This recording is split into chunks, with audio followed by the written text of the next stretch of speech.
Okay? So let's go down, and it says, and again, okay, second half of verse 5, says, I will be to him a father, and he shall be to me a son. Now, can you see how this Trinity type of thing, if you don't understand, don't worry about it. We'll get into this in a little more depth when we just look at this in full. But it says in verse 6, but when he again brings the firstborn into the world, he says, let all the angels of God worship him. Well, wait a minute. The Bible says in other places that we're not supposed to worship anybody but God. But here it's saying, let all the angels of God worship him, speaking of Jesus, who's being revealed. This is God's supreme revelation, that God the Creator came into the earth, took on the form of a man, a servant, and it even says that Jesus humbled himself even to the death of the cross. All right? I'm sure that Satan never anticipated that. All right? And then it says, and to the angels, he says, remember, this is not Michael, okay, who makes his angels spirits and ministers as a flame of fire, but to the Son, he says, your throne, O God, is forever and ever, a scepter of righteousness of your kingdom. You have loved righteousness and hated lawlessness. Therefore, God, your God, has anointed you with the oil of gladness more than your companions. So I could keep going here, and we could beat this like a tom-tom.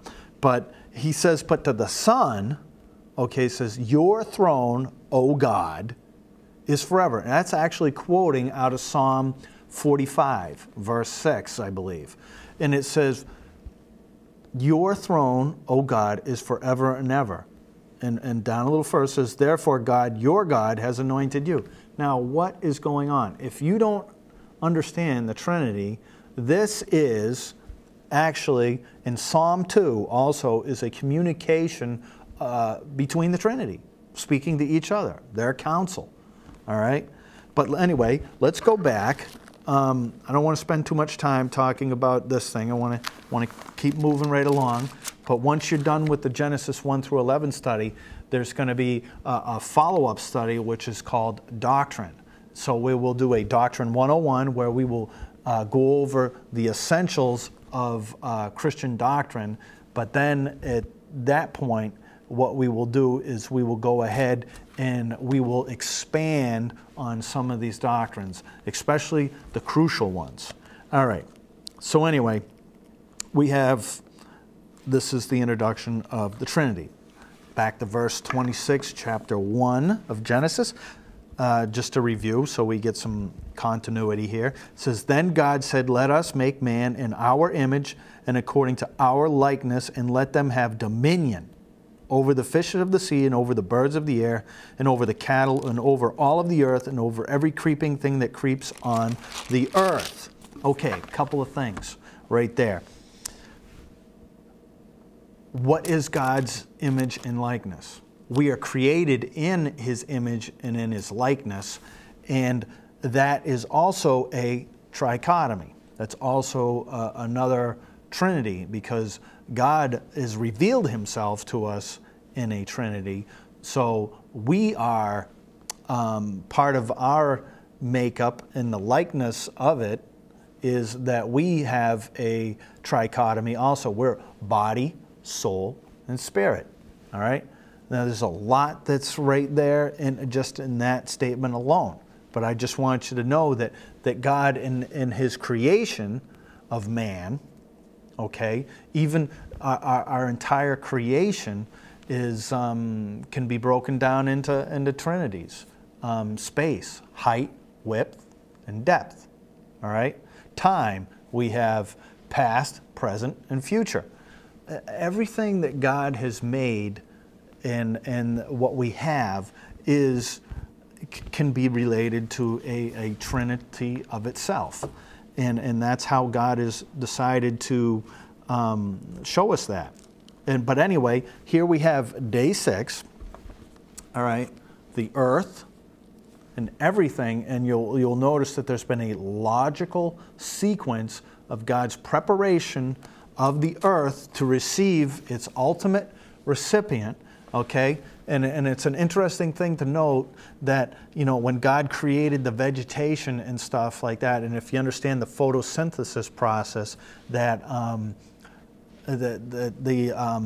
what's going on in plant cells and stuff is that when they have this photosynthesis going on, the chlorophyll and everything like that, that plants give off oxygen. That's one of the byproducts. They give off a glucose and they give off oxygen. That oxygen would be needed by the animals, which were introduced here in day 6. The animals give off carbon dioxide, which is what the plants need. Okay? So God's ecosystem and everything He has is perfectly tuned and balanced at this point. Without the animals, eventually the plants are going to die. And without the plants, eventually the animals will die. So you'll see that there's this cohesiveness right here. And the next thing we want to bring up here is, that when God created man, okay, we can't underscore this too much, that part of the difference between man, okay, and all the other creatures is that we have the ability to reason. Okay, we can take abstract thought processes and things like that, emotion, our mind and our will and our emotion. We have all these things going on which evolution has no answer for. It's because that is something that God has given us. In Ecclesiastes, Solomon says that God has put eternity in our hearts. So everyone innately knows, and Romans chapter 1 discusses this too, that creation by itself declares the glory of God. And it's just a way of saying the knowledge of God. And to look at that and to say it is ascribed to a random process, when you really begin to look at it and see how these things work together, okay, in the systems and our ecosystem, our hydration system, the way that the water circulates and keeps everything going. It's just mind-boggling that brilliant scientific minds, because they don't want to believe in a God, they don't want to be held accountable, okay, which is what Romans chapter 1 basically discusses, is that they become willingly ignorant of the facts. So you need to know what the facts are. That's why we commend to you those sites out there like www.icr.org. They do great work with scientists, real scientists, but they just look at the evidence from a biblical viewpoint. Okay, and now we want to bring up this idea of dominion, that God gave man dominion. Okay, dominion means ruler. All right, so when God gave dominion to man, man was, to rule over the earth, and that was the original intent. God gave that to man. God prepared the planet. He made everything that's in there, and then He put man there, and then He gave him rulership over this. And by the time we get to Genesis chapter 3, everything goes bad. So when we get there, we will talk about that. But I just wanted to introduce to you dominion. Okay, that's rulership. So we will get back to that over in Genesis chapter 3. Take the cold, touch my